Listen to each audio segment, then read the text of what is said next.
இன்றைக்கி தக்காளி தொக்கு செய்ய போகிறேங்க. அதுக்கு 1 கிலோ தக்காளி எடுத்துருக்கிறேன். இது கழுவி ஒரு காட்டன் துணியில் தொடச்சிட்டு அப்புறம் கட் பண்ணிக்கலாம். கட் பண்ணிவிட்டு எப்படி செய்யறது காமிக்கிறேன்.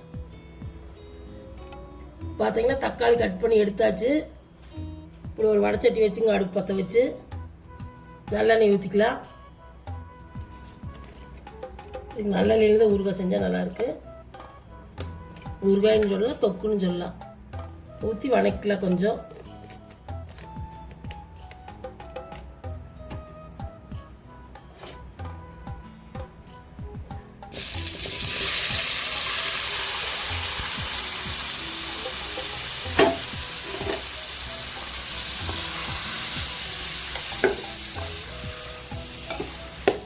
நாட்டு தக்காளி கிடச்சா நல்லாயிருக்கு. இப்போல்லாம் கிடைக்கிறது இல்லை, அதனால நம்ம பெங்களூர் தக்காளி தான் போட்டுருக்குறோம். கொஞ்சம் உப்பு சேர்த்து வணக்கிக்கலாம். கொஞ்சமாக வணங்கறக்கு உப்பு சேர்த்துக்கலாம்.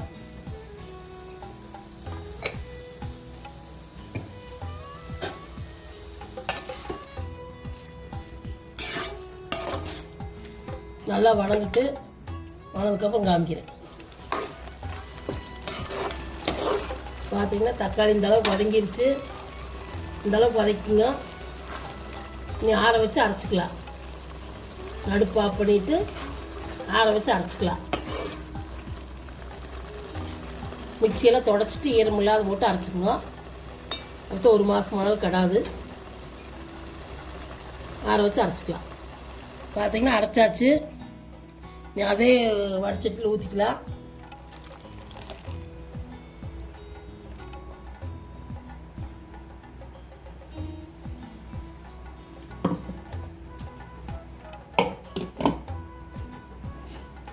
அடுப்பு பற்ற வச்சுக்கலாம்.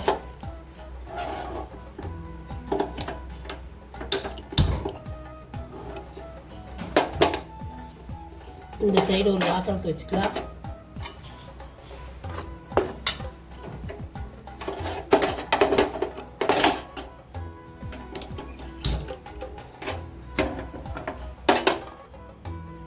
எண்ணெய் ஊற்றிக்கலாம்.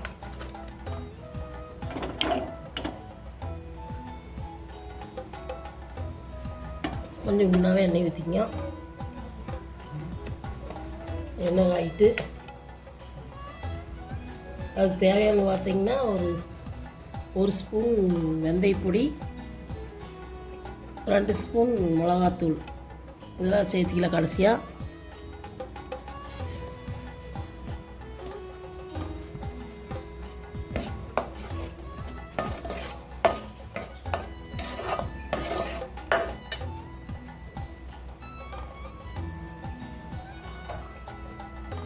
எண்ணெய் காயிட்டு கடுகு சேர்த்திக்கலாம்.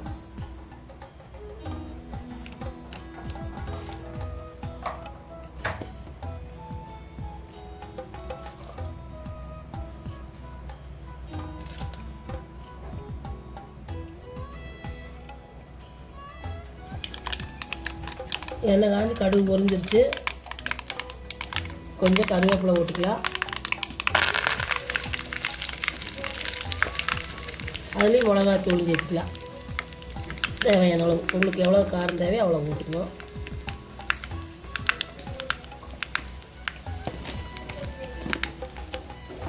நீங்கள் அடுப்பு ஆஃப் பண்ணிவிட்டு இதில் ஊற்றிக்கலாம்.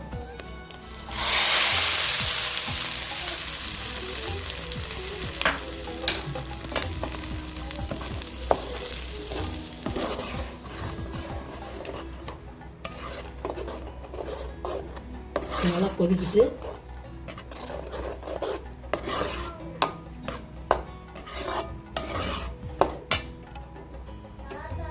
அப்படியே மூடி போட்டு கொதிக்கிட்டு லேக தெரிச்சிரு. அப்பப்போ எடுத்து கிளறி விட்டுக்கலாம். கொஞ்ச நேரம் கழிச்சு வெந்தய பொடி சேர்த்துக்கலாம். இப்போ கொதிக்கிறப்ப கொஞ்சம் தேவையான அளவு உப்பு போட்டுங்க. அப்படியே கொஞ்சமாக போட்ட வதங்கிறதுக்கு ஊறுகாய்க்கு தேவையான உப்பு போட்டுக்கோங்க. பார்த்தீங்கன்னா இந்த அளவு போன அளவுக்கு வதக்கியாச்சு. இது கொஞ்சம் இது பாதி வெந்தயப்பொடி சேர்த்துக்கலாம். இவ்வளோ வேண்டாம்.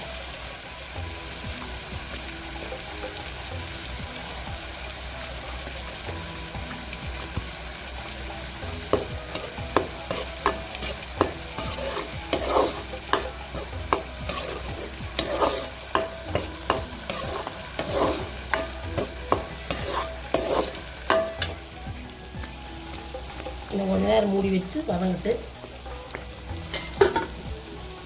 பார்த்தீங்கன்னா இந்த அளவுக்கு ஓட்டிக்கிங்க. எண்ணெய் விரிஞ்சு வர அளவுக்கு அடுப்பு ஆஃப் பண்ணி ஒரு இதில் எடுத்துக்கு பாத்திரத்தில் தண்ணி விடாமல் வச்சுக்கோங்க. 1 மாதம் ஆனாலும் கெடாது. இட்லி, தோசை, சாப்பாடு, தயிர் சாப்பாடு எல்லாமே தொட்டு சாப்பிட்லாம். நீங்களும் உங்கள் வீட்டுக்கு செஞ்சு பாருங்க. பிடிச்சிருந்தா லைக் பண்ணுங்கள், ஷேர் பண்ணுங்கள், சப்ஸ்கிரைப் பண்ணுங்கள்.